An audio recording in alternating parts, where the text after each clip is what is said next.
यदा यदा हि धर्मस्य ग्लानिर्भवति भारत अभ्युत्थानम् अधर्मस्य तदात्मानं सृजाम्यहम् परित्राणाय साधूनां विनाशाय च दुष्कृतां धर्म संस्थापनार्थाय संभवामि युगे युगे।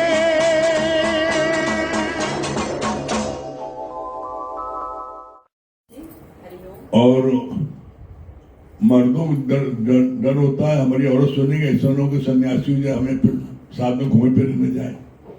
दोनों डर होता है। जो सत्संग में आगे बढ़ता है दूसरे पक्ष को डर होता है। इसलिए बोला गया कि जैसे स्कूटर की दोनों पहिया में हवा बराबर है तो स्कूटर बहुत स्मूथ चलती है, और अगर एक में हवा न हो, पंचर हो, और एक हवा खो तो क्या होगा? स्कूटर डगमगा जाएगी, गिर जाएगी। तो इसी तरीके से दोनों पक्ष, पति पत्नी, वो दोनों इस राह पर आ जाएंगे तो उनका जीवन बहुत ही आनंददायक हो जाएगा। और एक आता है कि नहीं आता है तो वहां पर हमेशा जो है खलबली मची रहती है, लड़ाई झगड़ा होता है। पंखा चला दो, बंद का गर्म होता है, इसे उपदेश करो। दादा भगवान जो है कोई स्त्री आई और उसका विश्वास था वो सही हो गई, किसी जगह पे दूसरी स्त्री आई उसका विश्वास नहीं था वो सही नहीं हुई। तो श्रद्धा ही हमारा कार्य कराती। इसके बारे में विस्तार से जो है बहुत अच्छी बात आपने कही। इसको बोला जाता है श्रद्धावान लभते ज्ञानम अश्रद्धालु नास्यान। गुरु को माना जाता है कि भगवान का अवतार है। भगवान कुछ करता है? भगवान कुछ नहीं करता। भगवान कौन है? भगवान किसी का शरीर नहीं है, भगवान एक शक्ति है। तो गुरु ने अपने गुरु के माध्यम से अपनी शक्ति को जागृत कर लिया। शक्ति कुछ नहीं करती है, जैसे करंट है। अब करंट क्या करता है? करंट से पंखा चल रहा है, करंट से एसी चल रहा है, करंट से राड चल रहा है, करंट से माइक चल रहा है, करंट से सब उपकार हो रहे हैं, लेकिन करंट कुछ नहीं कर रहा है। इसी तरीके से आप बहुत अच्छे समझ लो, परमात्मा कुछ नहीं करता, तुम्हारा भाव सब करा देता है। श्रद्धावान लभते हम क्यों हुआ? बोला क्राइस्ट जो है सत्संग कर रहे थे तो एक औरत को विश्वास था क्राइस्ट भगवान है, और ये जो सत्संग कर रहे हैं तो इनके पास में अगर हम अपने मरे हुए बच्चे को भी रख देंगे तो ही जिंदा हो जाएगा। उसका विश्वास था। क्यों? क्या कहा गया है? न मैं काबे में, न मैं कैलाश में, न मैं मंदिर में, न मैं मस्जिद में, मैं तो हूं विश्वास में, और खोजी हुए तुरंत मिल जाए एक पल की तलाश में। तो जिसके अंदर में विश्वास होता है वो जो है, जिसके अंदर विश्वास होता है, विश्वासम फलमदायक, उसको फल मिलता है। तो उस औरत को विश्वास था क्राइस्ट पूर्ण ब्रह्म है, और इसके यहाँ पर अगर अपने बच्चे को, मरे बच्चे को भी रख देंगे तो जिंदा हो जाएगा। तो वो अपने मरे हुए बच्चे को सत्संग मिला करके लिटा दिया। लोग समझा सो रहा है। उसका बच्चा आधे घंटे बाद रोने लगा, तो उसके मुख से निकला, मां के मुख से निकला, अरे जिंदा हो गया, जिंदा हो गया, जिंदा हो गया। तब लोगों को पता लगा ये मुर्दा लाके लिटा दिया था। तो उसका विश्वास, उसको फल मिला और उसके बच्चा जिंदा हो गया। ये बात पूरे शहर में आग की तरह फैल गई।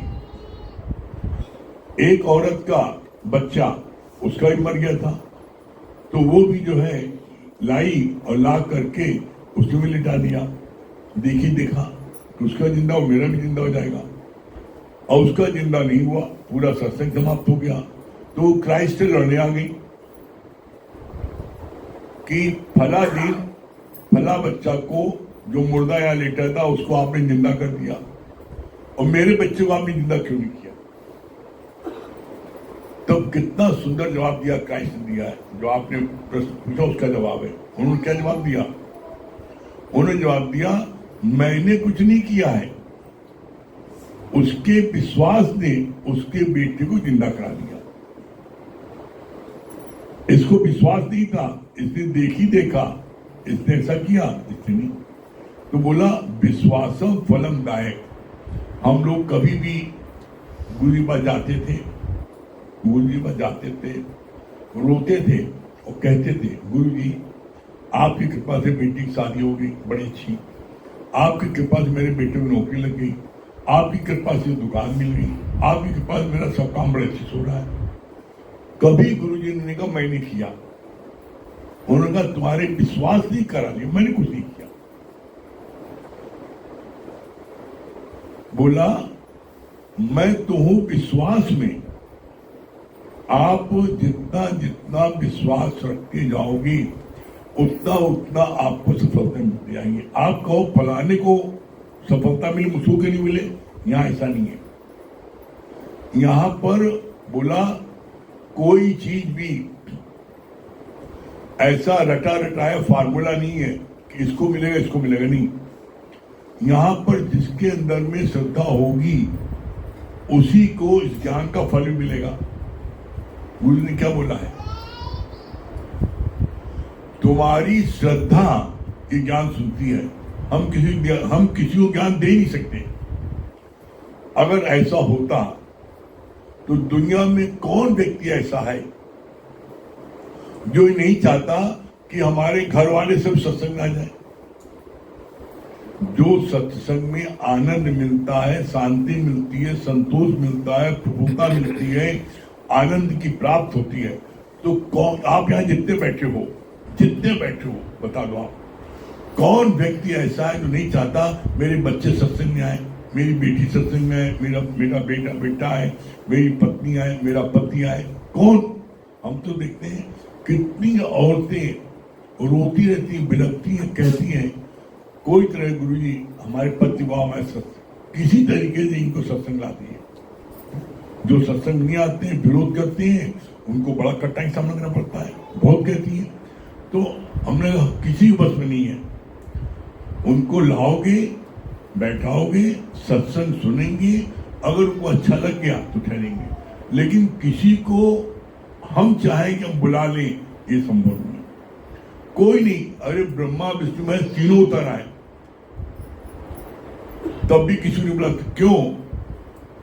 जो व्यक्ति जानबूझ करके सोने का नाटक कर रहा है, आंख बंद कर रहे हो, सोने नींद नहीं आ रही, सो नहीं रहा है, जगह है, तो उसको हम लाख जगाएं, चाहे कितना उसको चुटकी काटे या पानी डाल, नहीं देखे। क्यों? सोने को बहाना कर रहा है। और जो व्यक्ति सो रहा है उसको अगर जरा हिला दे, एक आवाज दें और उठना चाहता उठ जाएगा। इसी तरह यहां पर है, गुरु कुछ नहीं करता। गुरु सिर्फ तुम्हें तुम्हारी शक्ति का एहसास कराता है, अपने अंदर से वो भगवान वो शक्ति तुम्हारे में डाल देता। सूना सकना कोई नहीं, हर के अंदर लाल, और मूर्ख गण खोले नहीं, कर्मी भय कंगाल। कोई सुना सकना नहीं, हर एक के अंदर लाल माने वो भगवान, वो परमात्मा, वो शक्ति है, हर एक के अंदर है। जो मूर्ख लोग होते हैं वो अपने आप खोलने की कोशिश करते हैं उस ग्रंथि को। जीव और ब्रह्म की गांठ है, उसको खोलना है। अब जैसे कोई हलवाई है मोटा, उसकी तोन बहुत निकली है, और उसके पहनावा जो है, तुम फूल गट्ठी बांधो, गट्ठी से बांध दो, अब गट्ठी ऐसे बांधो उसको नारा खोले, उसको नारियल दिखाई नहीं पड़ रहा, कहाँ बताओ कैसे खोलेगा? जो कुछ देर कोशिश करता है, नहीं होता तो खिंचा के तोड़ देता है। उसी तरह यहाँ पर है, इंसान अपनी तरफ से कोशिश करता है और जब वो कोशिश करने में सफल नहीं होता है, अरे बकवास है, सब ज्ञान सब बहुत सुना है। क्यों? अंगूर खट्टे हैं, खाने का तरीका नहीं पता है, तो दांत टूटेगा ना। जैसे अंग्रेज आया और उसने कहा कि भाई बहुत भूख लगी है और प्यास भी लगी है, तो कोई ऐसी चीज बता दो जिससे मेरा इतनी पैसा है, हम इसी पैसे में मेरी प्यास भी बुझ जाए और मेरा पेट भी भर जाए। तो वहां संत ने कहा कि भाई नारियल ले लो, उसको खा लो, उससे तुम्हारा पेट भी भर जाएगा और प्यास भी जाएगी। तो उसने नारियल, संत ने कहा, तो संत से ये पूछना चाहिए नारियल लेकर के, जब नहीं खा पा रहा है, दांत से नारियल सहित उसको तोड़ रहा है, तो पता लगा दांत टूट गया उसका। और जब दांत टूट गया तो कहा आपने कैसा बताया? तो मेरा दांत टूट डाला। तो मैंने कहा था नारियल खा लो, नारियल तुम्हें खाने का तरीका नहीं पता था, तो तुम पूछते ना नारियल कैसे खाएं, कैसे पानी निकालें। जैसे भी पूछा जाता है, पूछे बताओ कोई मन में प्रश्न है, प्रश्न पूछा, जब आप प्रश्न पूछोगे उसका उत्तर मिलेगा तो उसके अनुसार आप चलोगे। इसी तरीके से उसने बिना पूछे नारियल खाया तो दांत टूट गया, न पेट भरा बल्कि खून निकल आया। जिसने बताया नारियल खा लो तो तुम्हारा पेट भी भर जाएगा और प्यास भी जाएगी, तो संत से ये पूछना था नारियल इसकी विधि क्या है, कैसे खाएं, कैसे पिए, मेरा भर जाए। तो बताता नारियल का जो है मोटा छिलका उसको तोड़ो, बाहर निकालो, नारियल का जो है वो नारियल गरी खा लो, पेट भर जाएगा, पानी पी लो, प्यास भी जाएगी। पूछा नहीं। इसी तरीके से यहाँ पर सत्संग लोग आते हैं लेकिन पूछते नहीं। जब पूछते नहीं, अपने मन से काम बिगाड़ लेते हैं, तब फिर आगे रोते हैं, मेरा काम बिगड़ गया, मेरा ये नुकसान हो गया, बताइए क्या करें। अरे भाई, बिना विचारे जो करे सो पाछे पछताए, और काम बिगाड़ो आपने जग में हो तो था। जब तुम्हें करने जा रहे थे तो तुमने पूछा नहीं, और जब तुमने पूछा नहीं तो जब एक्सीडेंट हो गया तब तुम रो रहे हो। अरे भाई, शहर में कार चलाने का तरीका अलग है, हाईवे पे कार चलाने का तरीका अलग है। अब तुम हाईवे को निकल गए कार चलाने, शहर में कार चलाते थे, एकाएक हाईवे में निकल गए, और जब एकाएक निकल गए, एक्सीडेंट हुआ, हाथ पे टूटा, तब आपने कहा आपने पहले कहा नहीं बताया। अरे तुम पूछो तब बताएंगे ना। शहर में कार जो है, आप कार के पीछे कार लगा लो, डर नहीं लगता। कार के पीछे कार आप लगा लो, क्यों? क्योंकि यहाँ पर स्पीड जो है वो 30, 40, 50 मैक्सिमम है। वो गाड़ी रोकेगा कोई, आप भी गाड़ी रोक सकते तुरंत। हाईवे पर स्पीड जो है 150, 200 की स्पीड होती है। तो आगे जो जा रहा है, आप उसके पीछे अगर आपने तुरंत लगा दे गाड़ी, और अगर आगे कोई गड्ढा है तो वो गड्ढा देकर बचा के निकल जाएगा, तुम गड्ढे में चले जाओगे। तो हाईवे पे जो कार चलाने का तरीका होता है, एक कार से अपनी कार को कम से कम 25 गज दूर रखना चाहिए। जैसे आप ये दीवार है, वो दीवार है, इससे भी डिस्टेंस ज्यादा होना चाहिए। क्यों?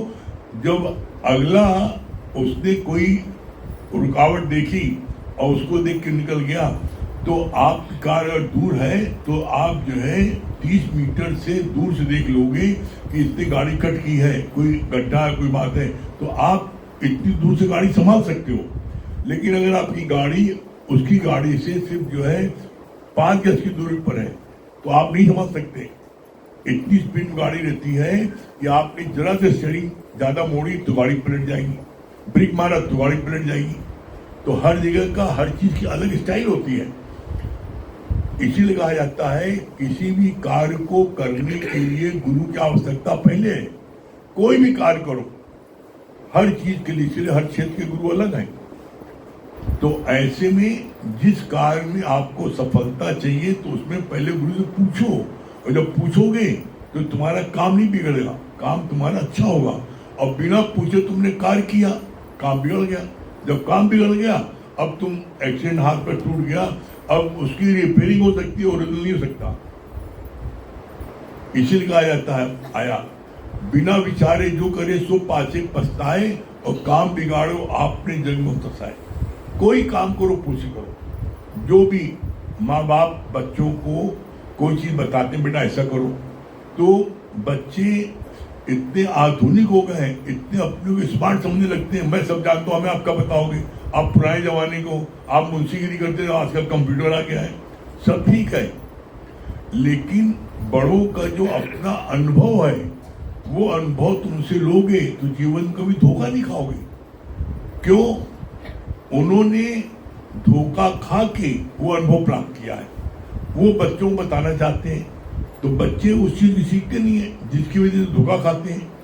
इसीलिए कहा जाता है इस जन्म में बिना गुरु के आपको सफलता नहीं मिलेगी। और इसीलिए देखो आता, भगवान ने भी पहले गुरु पूजा है, भगवान ने भी पहले गुरु पूजा है। गुरु गोविंद दो खड़े काको लागो पाओ, बलिहारी गुरु आपने गोविंद दियो बताए। तो ऐसे में हम जब गुरु से पूछ के कार्य करते हैं तो मेरा कार्य कभी गलत नहीं होता है। आप पूछ के चलोगे तो आपको सफलता मिलेगी। इसका गुरु जी ने एक लाइन में प्रमाण दिया है। क्या दिया एक लाइन प्रमाण? मन मति डुबोए और गुरु मति तारे। हे मन, चलना गुरु के इशारे।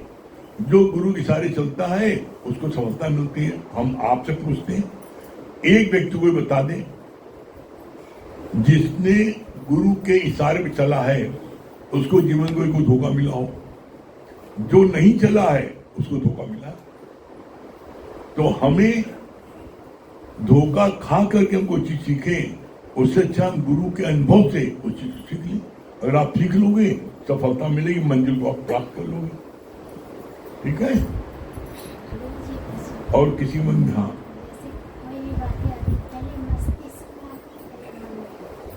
न मन में आती है न मस्तिष्क में आती है। सबसे पहले आती है चित्त में। मन, बुद्धि, चित्त, अहंकार, ये चार चीजें हैं सूक्ष्म, जो दिखाई नहीं पड़ती है शरीर में। इसको बोलते हैं सूक्ष्म, शरीर बोलते हैं स्थूल, और इसके बाद में कारण। स्थूल, सूक्ष्म, कारण, ये तीन जो है, ये तीन हमारे ऊपर इसका आवरण है जो ढका है, जो आत्मा को ढके। ये तीन चीजें, ये तीन चीजें आप हटा दो, आप आत्मा का साक्षात अनुभव करोगे। तो जो जब आप कोई चीज देखते हो, सुनते हो, चखते हो, खाते हो, पीते हो, कुछ भी करते हो, तो सबसे पहले वो चित्त में आती है। चित्त से मन में आती है, मन से बुद्धि में आती है, और बुद्धि में आने के बाद तो उसका जो लास्ट होता है अहंकार। कैसे? जैसे एज एग्जाम्पल, मान लो आपने किसी लड़के ने या किसी लड़की ने किसी सुंदर लड़की को देखा। अब लड़का नौजवान है, उसका मन चल रहा है कि कैसे इससे बात कर ले, कैसे इसको छू ले, उसका बड़ा मन चल रहा है। तो जैसे उसने आंख ने देखा ये सुंदर लड़की है, जैसे आंख ने देखा उसके चित्त में आया, तो चित्त ने क्या बताया? बहुत सुंदर है। चित्त ने मन को बताया बड़ी सुंदर है। अब मनुराम तिगड़मबाजी करने लगे, कौन से उपाय से इससे बात करें? अपना रुपए गिरा देगा, पर्स गिरा देगा, रुमाल गिरा, आपका देखे गिर गया है, जब पलटे बात करें, कोई नहीं उपाय करेगा। और जब वो अपने मन में विचार करेगा, मन में आया सुंदर है, तो बुद्धि रानी उसको तिकड़मबाजी सिखाती है। बुद्धि रानी उसको राय देती है, देखो ऐसा करो तो ऐसा हो जाएगा, तुम्हें सफलता मिलेगी। और जब वो ऐसा करता है और सफलता मिल जाती है, उससे बात कर लेता है। अब उसको अहंकार, देखा मैंने कौन तिकड़मबाजी की बात कर लिया, तिकड़मबाजी की मैंने उसे हाथ मिला लिया। और मान लो यही चीज उसका उपाय करने पर, जो उसने बुद्धि ने उपाय किया, लेकिन उस उपाय से मान लो वो सफलता नहीं पा पाया, तो अब निराश होता है, अरे इतना उपाय किया और सफलता नहीं मिली। जीवन में कभी भी कोई चीज आप देखोगे, आकार देखोगे तो आकार में विकार जरूर देखोगे, आकार में फंसोगे जरूर। इसलिए मुझे बोलते हैं आकार में विकार है, निराकार में कोई विकार नहीं है। तो तुम किसी को भी आकार करके नहीं देखो। सत्यता यही है, हर कोई जितने बैठे आप हो, हर कोई वो निराकार परमात्मा हो। हर कोई जितने बैठे हो आप योग भ्रष्ट योगी हो। आपको योग मिलने जा रहा था, अंतिम बेला में कहीं न कहीं आपकी वृत्ति भंग हो गई और आप अपनी मंजिल को प्राप्त नहीं कर पाए। इसी कारण से आपको इस जन्म में ये ब्रह्म ज्ञान मिल रहा है। इसको बोलते हैं योग युक्त। जब कोई अंत वेले में इस मार्ग पे चलते चलते वृत्ति भंग हो जाती है और उसको मोक्ष नहीं मिलता है, तो गीता में भगवान कृष्ण ने क्या बोला है? स्पष्ट बोला है कि तुम्हारा अगला जन्म श्री मानो के घर में होगा और जितनी पढ़ाई तुम कर चुके थे पहले, उससे आगे तुम्हें पढ़ना होगा। इसको बोलते हैं योग भ्रष्ट योगी। कैसे? इसको और सरल नहीं था, समझ लो। जैसे आप रात में कहानी की किताब पढ़ रहे हो और कहानी की किताब पढ़ते पढ़ते आप 55 पन्ने पढ़ गए। अब 55 पन्ने पढ़ गए, उसके बाद आपको नींद आने लगी, आपने पन्ना मोड़ा और अगले दिन आप 56 नंबर पन्ने पढ़ोगे। एकदम ठीक इसी प्रकार यहां पर है। जो जितना पन्ना पढ़ चुका था उसके बाद में वो जो है क्या हुआ, ब्रह्मलीन हो गया, योग भ्रष्ट योगी है। तो क्या हुआ, जब उसका शरीर शांत हुआ तो उतना पन्ना उसने मोड़ दिया। अब जब जन्म लिया तो उसी पन्ने से आगे पढ़ना है। जैसे जो व्यक्ति यहाँ पर 45 साल की उम्र में आया, वो जो है 55 पन्ना पढ़ चुका था, 45 साल उम्र आया। जिसने 90 पन्ना पढ़ लिया था, 10 पन्ना बाकी था, वो 10 साल उम्र में, 10 साल के बच्चे बैठे यहाँ पर हैं, 20 साल बैठे हैं। जिन्होंने 80 नंबर पन्ना पढ़ लिया था 20 साल में आ गए।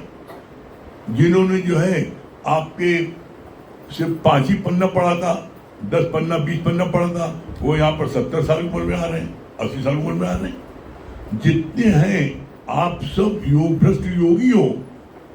अपने को आप मामूली नहीं समझो। आपका परमात्मा से योग मिलते मिलते अंत वेले में किसी चाहना के कारण आपकी वृत्ति भंग हो गई। आप श्री मानो घर में आप आए, आपने सत्संग लिया। अब दादा भगवान ने क्या बोला है, आप जितने यहां बैठे हो हॉल में हो, गारंटी है आपको मुक्ति मिलेगी। क्यों मिलेगी? ये दादा भगवान की प्रतिज्ञा है। दादा भगवान ने क्या बोला, ये वार्निंग है उनकी, कैसा भी नीच, पापी, अधर्मी, कुकर्मी बदचलन मेरी शरण में आता है, मैं उसको कब्र से निकालकर मुक्त करता हूं। उसको कब्र से निकाल मुक्त करता हूं। और ऐसे केसेस जो कब्र से निकाल के जिन्होंने दादा भगवान मुक्त किया है, ऐसे केसेस सिर्फ इलाहाबाद में ऐसे कम से कम 12 केसेस जो हम लोग सामने हैं। सामने बैठे हैं एक गुप्ता जी हैं, इनके ससुर जानसीगंज में रहते थे। 1 हफ्ते 10 दिन मेडिकल कॉलेज भर्ती थे। अब मरे तब मरे, नहीं मरे। इनके यहाँ पर हफ्ते में 1 दिन सत्संग होता था, रात को 8:30 से 10, और उसे बृहस्पति होता था। तो जिस दिन सत्संग के घर पर था, उसी दिन उसी 1 घंटे में उनका शरीर शांत हुआ। अब प्रमाण क्या है? भगवान ने क्या बोला, हम क्यों बोले गारंटीज मुक्त है? क्यों? इसलिए क्योंकि भगवान ने गीता में बोला है, गुरु नानक साहब ने स्पष्ट बोला है। क्या कहा है? अंत वेले में मृत्यु होते समय क्या बोला है? अंत काल जो पुत्र सुमरे ऐसी चिंता में जो मरे तो सुअर योनि बलबल उतरे। ये बोला, पूरा वर्णन किया है किसकी क्या गति होगी। जो मरते समय जिस तक तुम्हारा ध्यान जाएगा उसके अनुसार तुमको जीवन मरण मिलेगा। पहला क्या बोला? अंत काल जो पुत्र सुमरे ऐसी चिंता में जो मरे तो सुअर योनि बलबल उतरे। जो पुत्र के सुमरन करते करते मरेगा उसको सुअर योनि मिलेगी। तुम्हें अभी 1-2 पुत्र लो, अब 16-17 पुत्र लेना। सुअर के 16 पुत्र होता है। अंत काल जो धन सुमरे ऐसी चिंता में जो मरे तो सर्प योनि बलबल उतरे। अक्सर आप पेपर को निकलता रहता है, फलाने कोठी में वहां पर तिजोरी पर सांप बैठा है, और जहां कोई तिजोरी पर जाता फुकारी मारता है, और जब पोता आता है तो हट जाता है, जितना रुपए निकाल लो। मूल से ब्याज बड़ा प्यारा होता है। बाप अपने लौंडे को बहुत डांटेगा लेकिन पोते बहुत प्यार करेगा। तो उसी तरह जितना तिजोरी में इकट्ठा किया धन, जब लड़का निकालने आता है तो फुकारी मारता है सांप, और जब पोता आता है ले जा बेटा जितना है। तो अंत काल जो धन सुमरे ऐसी चिंता में जो मरे तो सर्प योनि बलबल उतरे। क्या बोला? अंत काल जो महल माणी सुमरे, मेरे 10 मेरी कोठी है, मेरी 10 दुकान है, फलाना है, महल माणी इसके लिए बोला है। जो इसका सुमरन करते करते मरेगा तो प्रेत योनि बलबल उतरे। अक्सर देखो पेपर में आता फलाने जगह पर कोठी में वहां पर भूत प्रेत है, प्रेत बनता है।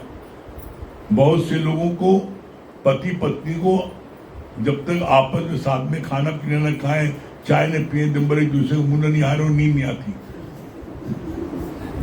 तो क्या बोला है? अंत काल जो स्त्री सुमरे या पति सुमरे तो वैसा ही उन बलबल उतरे। लास्ट में बोला है, क्या कहा है लास्ट में भगवान कृष्ण ने? अंत काल जो हरि सुमरे ते नर मुक्ता हुए। गुरु की वाणी सुनते सुनते इनके ससुर शरीर शांत हुआ।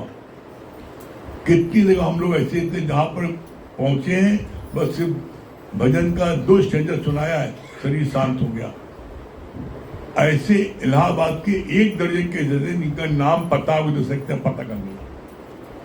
तो जितने लोग यहाँ पर आ गए, क्या प्रतिज्ञा दादा भगवान की है? आप सब तो योग भ्रष्ट योगी हो, बहुत साफ सुथरे हो। दादा भगवान ने तो यहां तक कह दिया है, कैसा भी नीच, पापी, अधर्मी, कुकर्मी बदचलन मेरी शरण में आता है, मैं उसको कब्र से निकालकर मुक्त करता हूं। इसका प्रमाण दिया उन्होंने। कैसे इसका प्रमाण दिया? आप खुद देखा आपने, आपके सामने गंगा जी में गंदा पानी, सीवर का मलमूत्र का पानी, सीवर का आपकी गंगा जी मिल जा रहा है, और जब गंगा जी मिल गया तो आप कहे गंगा जल हुआ। अब आप जो उसमें नहाते भी हो, गंगा जल पीते भी हो, वो शुद्ध हो जाता है।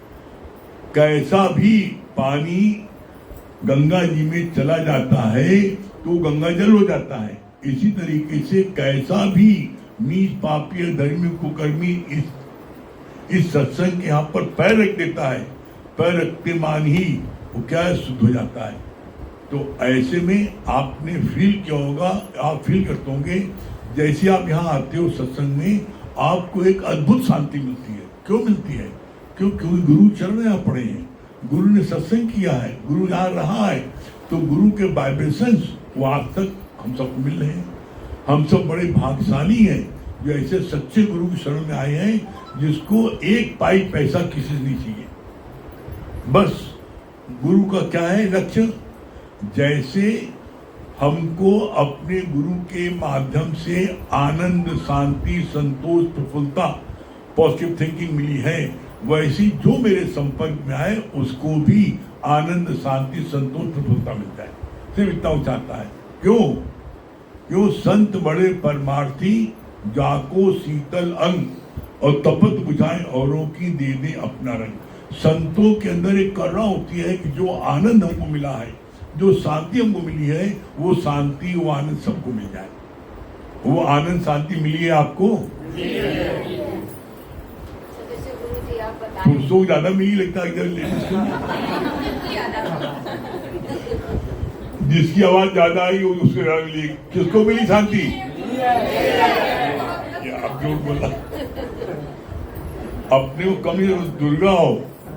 हाँ, तुम्हारे को गुरुजी ने बोला है महिलाओं के लिए ये अपर हाफ। एक महीने में गुरुजी मैंने बहुत सीखा है, अंदर बहुत शांति मिली, बहुत शांति। और नींद बहुत अच्छी आती है। आपने क्या? एक महीने में नहीं आती, सिर्फ एक महीने में हुआ भी नहीं क्या?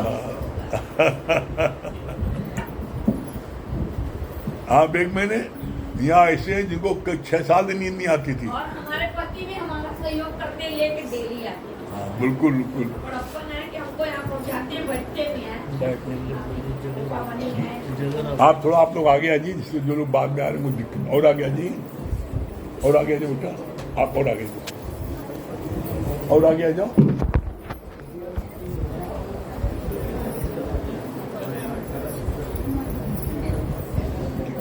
बैठ जाओ।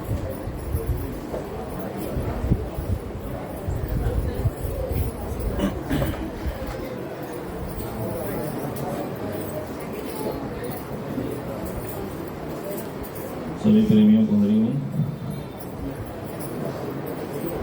देखिए हलचल मत करिए। एकदम शांत, बातें नहीं। देखिए जैसे अभी बात चली कि यहाँ पर जितने भी आए हैं वो सब योग भ्रष्ट योगी हैं, सही बात है। लेकिन कभी आप इस पर चिंतन करना, जैसे गुरु नानक साहब ने बोला कि अंत काल में जहां वृत्ति गई उसी के अनुरूप आपका जन्म हो गया। अब आप सोचो कि किसी चीज को अचीव करने के लिए आपने पूरी मेहनत की, जैसे ग्रेजुएट होने के लिए 16 साल पढ़ाई करनी पड़ती है।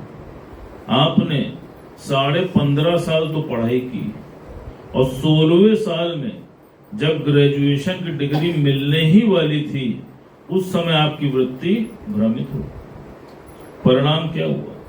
वो 15.5 साल की पढ़ाई भी व्यर्थ चली गई। क्यों? क्योंकि आपको डिग्री प्राप्त नहीं। कहा ठीक इसी प्रकार आपने कितना अथक प्रयास किया, पुरुषार्थ किया, लेकिन अंत समय में किसी न किसी चीज में आपकी आसक्ति फंस गई, जिसके कारण से आप फिर से पुनः जन्म मरण के चक्कर में आ गए। अब आप देखो गुरुजी ने क्या बोला, इस धरती पे पाक कुंभी नर्क क्या है? कहा मां का गर्भ। अब आप सोचिए कि अंत वेले में आपकी वृत्ति भ्रमित हुई तो भले ही आपको 56वें पन्ने से पढ़ना है, लेकिन आपको आना तो मां के गर्भ से ही धरती पे पड़ेगा। वो 9 महीने का पाक कुंभी नर्क आपको फेस तो करना पड़ेगा, प्लस उसके बाद फिर से आप जन्म मरण के पुरुषार्थ में फंस गए। अब आप सोचिए कि समय की कीमत कितनी मूल्यवान है। मुक्ति पाते पाते कहीं भ्रमित हो गए, जिसके कारण से फिर से जन्म मरण के चक्कर में आ गए। और फिर क्या गारंटी है कि सच्चा सतगुरु जीवन में मिल ही जाए और जीवन में मुक्ति हो ही जाए? सबसे बुद्धिमान कौन है? जो सच्चे सतगुरु के रहते मंजिल को प्राप्त कर ले। जैसे कई बार बात चली है कि समय रहते अपनी मशाल जला लो। अभी तुम गुरु की मशाल से मार्गदर्शन कर रहे हो, रास्ते पे चल रहे हो, जीवन में आगे बढ़ रहे हो, लेकिन जब अपनी मशाल जला लोगे तब फिर जीवन में कभी भी भयभीत नहीं हो पाओगे। और मूर्ख कौन है? जो कहता है कल कर लूंगा। कल कभी जीवन में आता है? आजा बताओ। हम सब जिसने जिसने पुरुषार्थ आज किया है वो आज आनंद ले रहा है। जैसे गुरुजी ने कितना सुंदर बोला, कहा अगर आज के कपड़े सुखाने हैं तो आज के सूर्य के प्रकाश की आवश्यकता है। कल का सूरज आज के कपड़े नहीं सुखा सकता। कहा इसी प्रकार जितनी भी पुस्तकें हैं, जितने भी ग्रंथ हैं, ये कल के हैं। तुम्हारे जीवन में साकार गुरु है और साकार गुरु से ही तुम प्रश्न और उत्तर कर सकते। पुस्तक से प्रश्न और उत्तर नहीं कर सकते। क्यों? क्योंकि वहां पर तुम्हारी जितनी समझ होगी तुम उसी के अनुरूप उत्तर को ग्रहण कर लोगे। तो सबसे मूल्यवान क्या है? सबसे मूल्यवान है आपका आज का समय। जैसे एक बार एक व्यक्ति कहीं गया, वहां पर एग्जीबिशन लगी थी। उस एग्जीबिशन में उसने एक स्टैचू को देखा। जो स्टैचू बड़ा ही विचित्र टाइप का था और उस स्टैचू के चेहरे पर बालों से ढका हुआ था और कंधे पर पंख लगे थे और सर पीछे से गंजा था और नीचे लिखा था पहचानो तो जाने। बहुत से लोग आए, कोई उसको समझ ना पाए, कहा बड़ा विचित्र टाइप का स्टैचू लग रहा है। कोई कहे लग रहा वृद्ध पंछी है जो बहुत बूढ़ा हो गया है। कोई कहे कि लग रहा है आदि मानव है, पहले मानव ऐसे हुआ करते थे। हर आदमी कयास लगा रहा था लेकिन कोई भी व्यक्ति बता नहीं पा रहा। एक आदमी जो बहुत विद्वान था उसने देखा और जो नीचे लिखा था पहचानो तो जाने, उसमें लिखा ये समय का स्टैचू। कहा कैसे? कहा देखो, जिस व्यक्ति का समय अच्छा होता है तो देखो वो अंधा हो जाता है। कहते नहीं है भैया इसका समय बहुत बढ़िया है, हर तरफ से जो कर रहा है हिट हो जा रहा है, कितना अहंकार से भरपूर हो जाता है। क्यों? क्योंकि उसकी आंख के आगे बाल आ जाता है, पर्दा आ जाता है और वो अहंकार के मद में पागल हो जाता है। कहा अच्छा। कहा दूसरा, कहा इसके पंख लगे। तो आप देखो जीवन में जो अच्छा समय होता है वो कितनी जल्दी उड़ जाता है। चाहे किसी का हो, किसी का भी समय कभी जीवन में एक जैसा नहीं होता, हमेशा समय चक्र नाचता रहता है। तो कहा इसके पंख लगे, ये कब उड़ जाता है पता ही नहीं चल पाता है। और फिर लास्ट में क्या बोला? कहा ये पीछे से गंजा होता है। तो जब समय निकल जाता है और आदमी उसको पकड़ने के लिए उसके पीछे भागता है तो उसको पकड़ नहीं पाता है। गंजे को कोई पकड़ पाता है क्या? बताओ। पकड़ने की कोशिश करो तो हाथ फिसल जाता है, गंजा फिसल के भाग जाता है। तो कहा समय जो है वो बहुत बलवान है। आज आप देख लो, कोई भी व्यक्ति जो मरणासन स्थिति में पड़ा है, हम सब का अनुभव है, उससे जाके मिलो तो उसकी आंख में तुमको पश्चाताप के आंसू दिखाई पड़ेंगे। वो पश्चाताप के आंसू किसके होते हैं? वो इसी के होते हैं कि समय रहते मैंने परमात्मा की पूजा अर्चना नहीं की, मुक्ति नहीं प्राप्त की, निष्काम कार्य नहीं किया। आज आप देख लीजिए। और डॉक्टर क्या कहता है? डॉक्टर कहता है अगर ये समय पे आ जाते तो शायद ये बच जाते। आप देखिए, वो जो व्यक्ति मर रहा है उसके पास सब कुछ है, धन है, दौलत है, प्रॉपर्टी है, बच्चे हैं, मकान है, दुकान है, अगर कुछ नहीं है तो सिर्फ समय है। गुरु ने आपकी आंखों को खोल दिया है, तुम्हें जीवन में सच्चा मार्गदर्शन दे दिया है, तुम्हारे पास अभी समय है और तुम इस समय की कद्र को जान लो, कद्र को पहचान लो। जैसे क्या बोला, उस महिला को क्राइस्ट पर विश्वास था, वो अपने मरे हुए बच्चे को ला के उसके सामने रख दी। क्यों? क्योंकि उसका विश्वास कार्य कराता है। इसी प्रकार गुरुजी ने क्या कहा, मिरेकल्स तुम्हारे विश्वास में है, चमत्कार और कहीं नहीं है। इसीलिए क्या बात आती है, ना मैं काबे में और ना मैं कैलाश में, मैं तो हूं बस विश्वास में, और खोजी होए तुरंत मिल जाए एक पल की तलाश में। गुरु को अपने गुरु पर विश्वास था। गुरु ने क्या बोला? बिलीव इट और नॉट पर यू आर गॉड।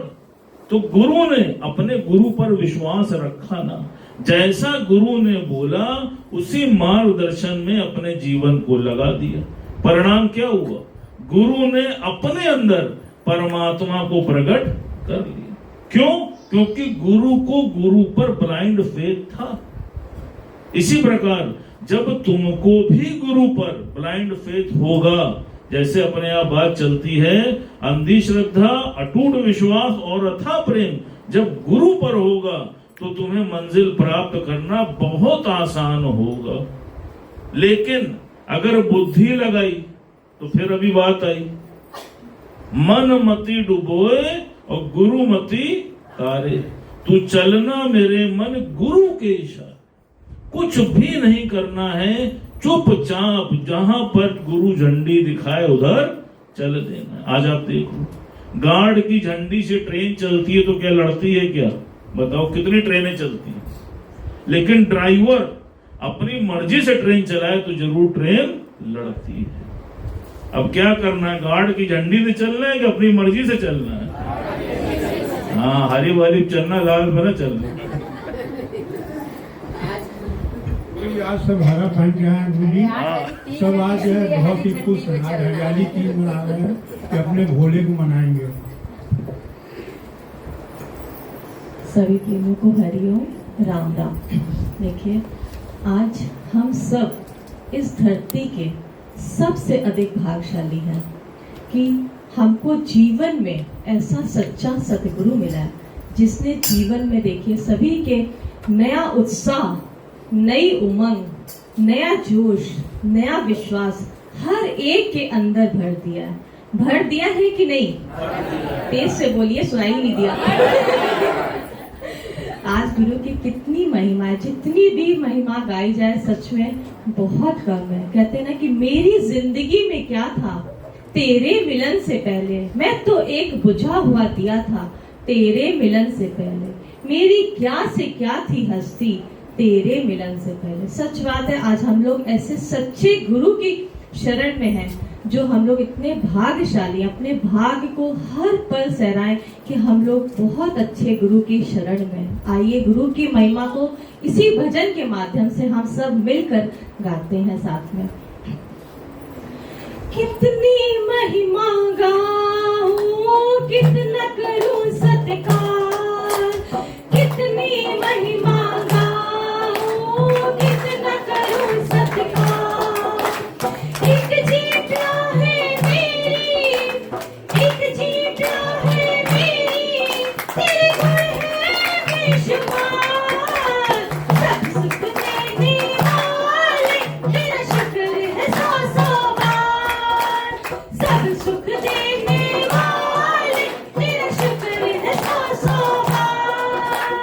सौ सौ बार, लख लख बार, सौ सौ बार, लख लख बार, तेरा शुक्र है सौ सौ बार, तेरा शुक्र है सौ सौ बार।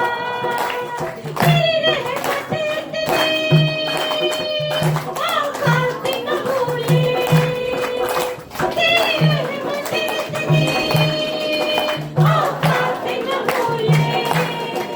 जो दी है तूने सौगात न भूले, जो दी है तूने सौगात न भूले।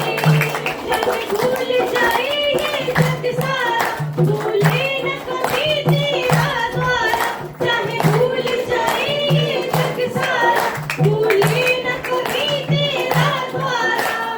इस द्वारे पे आके मिला है हमको भला, इस द्वारे पे आके मिला है हमको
क्या बता रही अत्वारी? हरिओम गुरु जी, हरिओम भैया, सही बात है आपने कहा। श्रद्धा, ये ज्ञान केवल हम नहीं सकते, हमारी श्रद्धा होती। अगर हम सत्संग में कई लोग को बिला ले, लेकिन अगर उनके अंदर श्रद्धा नहीं तो टिक नहीं सकते। और गुरु जब जीवन में आता है तो हमारी इसी शक्ति को एहसास कराता है, भगवान प्रकट करता है। और वाकई अंत समय में जो जैसा सुमिरन करेगा तो उसको वैसे ही फलेगा। अगर हम हरि सुमरेंगे तो मुक्ति पाएंगे। गुरु जी से फिर 2 लाइन भजन है। इतना तो करना स्वामी, जब प्राण तन से निकले। इतना तो करना स्वामी, जब प्राण तन से निकले। गोविंद नाम लेके, गोविंद नाम लेके, गोविंद नाम लेके, जब प्राण तन से निकले। इतना तो करना स्वामी, जब प्राण तन से निकले। हाँ, बता रही है क्या बता, नम्रता जी क्या बता रही है? माइक दीजिए इनको। क्या सुना, क्या बता रही है और क्या जीवन में फायदा हुआ आपको? हरिओम गुरु जी, फायदा तो हुआ है, तभी तो देखिए गौरव बैठे हैं। ये अगर खुश न होते, हमें कुछ मिला न होता, उसका परिणाम गौरव है हमारे। हाँ, कि अगर कुछ सुनते हैं तभी आज वो आके बैठे, हमका मन लग रहा है, इसी में हमें सबसे ज्यादा खुशी है। इसी बात पर गौरव भैया के आने की खुशी में जोरदार तालियां।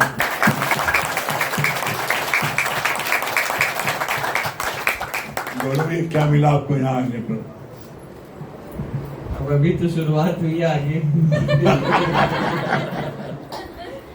आज आपको ठंडक मिल रही है? जी बिल्कुल है? जी। Very good. बस ऐसे आते रहोगे तो ठंडक मिलेगी। यहाँ पर जो है गुरु हमारे अंदर ऐसी फिट कर देता है। और जीवन में कोई भी ऐसा प्राणी नहीं है जिसके जीवन में सुख और दुख दोनों ना आए, दोनों आएंगे। लेकिन जो इस ज्ञान को सुन लेगा, इस गीता ज्ञान को जो सुन लेगा, गारंटी है कैसी भी जीवन में विपरीत परिस्थिति आ जाए वो आपको कुछ बिगाड़ नहीं पाएगी। कभी आप उससे प्रभावित नहीं होगे, दुखी नहीं होगे, डिप्रेशन नहीं होगे। क्यों? क्योंकि आप जान जाओगे यहाँ एक से ब्रह्म सत्य है, बाकी सब मिथ्या है, बाकी सब जाने वाला है। तो जो चीज जाने वाला है कल नहीं आज चलिए क्या कर रहे हैं। लेकिन धीरे धीरे धीरे धीरे रे मना धीरे धीरे सब कुछ होए और माली सींचे सोगड़ा रितवार फल हो। बस गारंटी यहाँ पर है, आप सिर्फ आगे बैठते जाओ। और जो लोग कहना मान के आके बैठते गए हैं, ऐसे ऐसे लोग यहाँ बैठे हैं अभी इसमें भी, जिनको सालों से नींद नहीं आती थी। हमारे विश्वकर्मा जी हैं, हाई कोर्ट में वहाँ अफसर थे, इनको कितने सालों नींद नहीं आती थी। और कैसे आप उन्हीं शब्दों में 2 लाइन सुन लीजिए कैसे उनको नींद आई और कैसे उनसे भेंट हुई। बस इन्होंने बोला हमको नींद नहीं आती है, हमने इनको बोला आप सिर्फ 1 हफ्ते आ जाओ और 1 हफ्ते के अंदर आपको नींद नहीं आएगी तो जितना आप आने जाने खर्चा हम आपको दे देंगे। 5वें दिन उन्होंने खड़े होकर बोला बड़ी साउंड स्लिप आई। आप उन्हीं शब्दों में सुन लीजिए।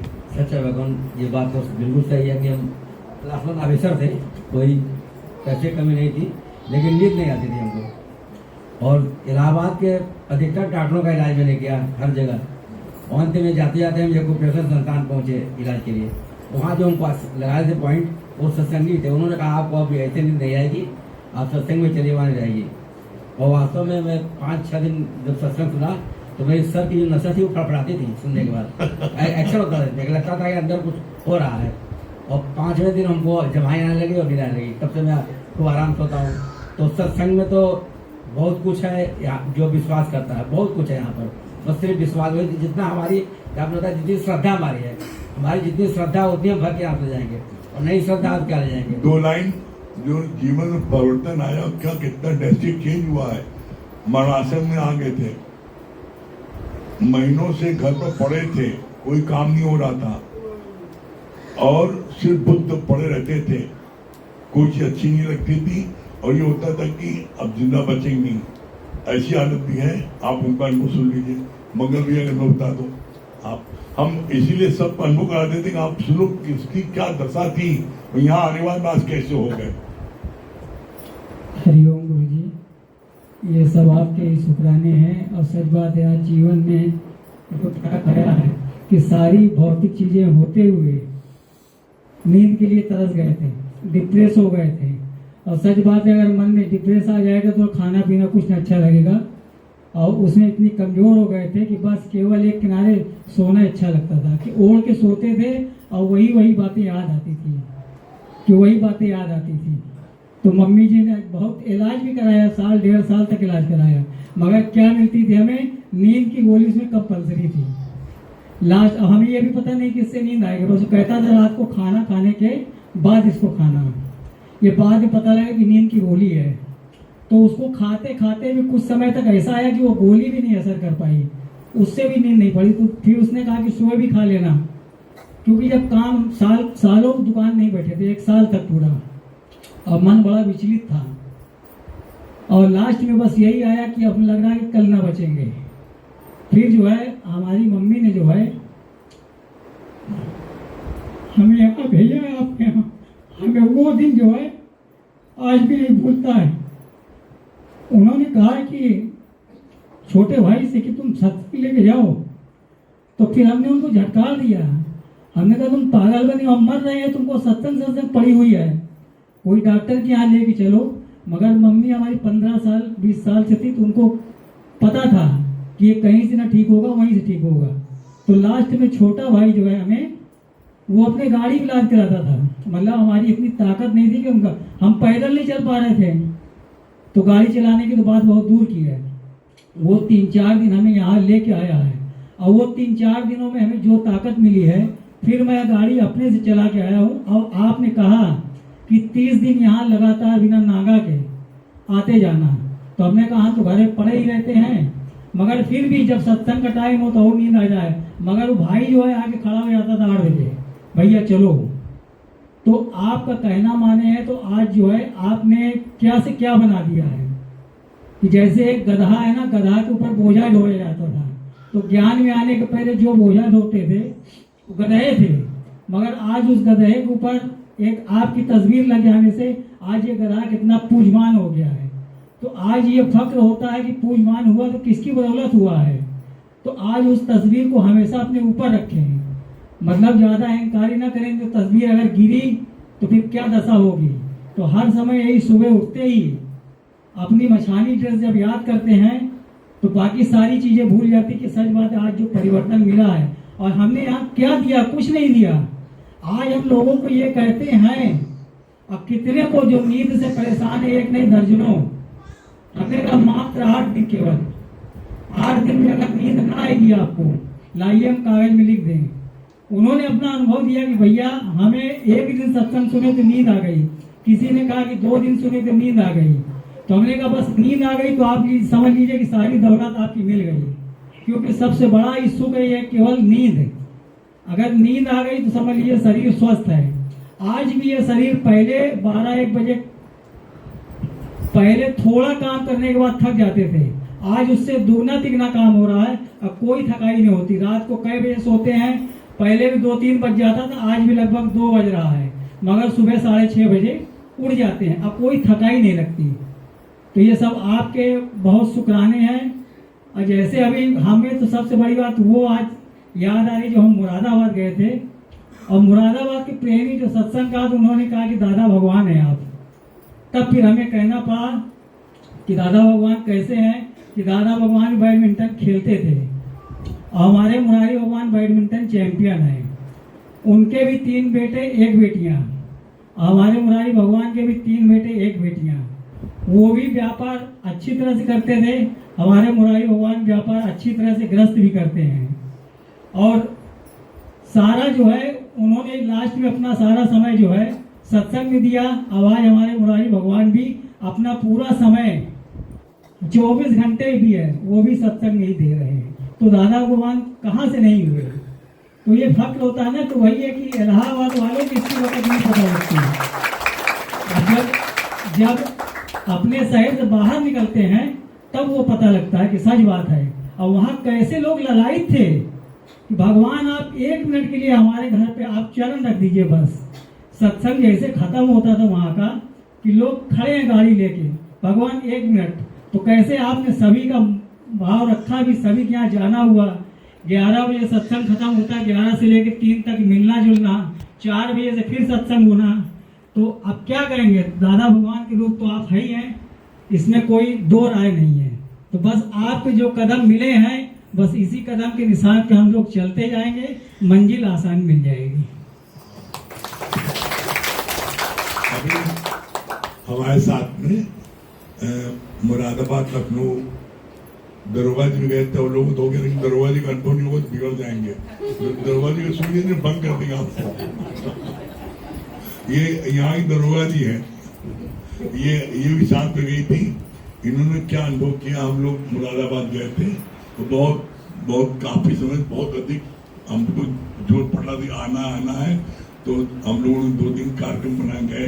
तो क्या वहाँ पर मिला आपको, क्या महसूस किया, बताइए। हरिओम गुरु जी, बहुत अच्छा लगा आपका साथ। ये लगता है साथ हमको काला है उसे कभी सताना ना चाहिए। जिस भजन में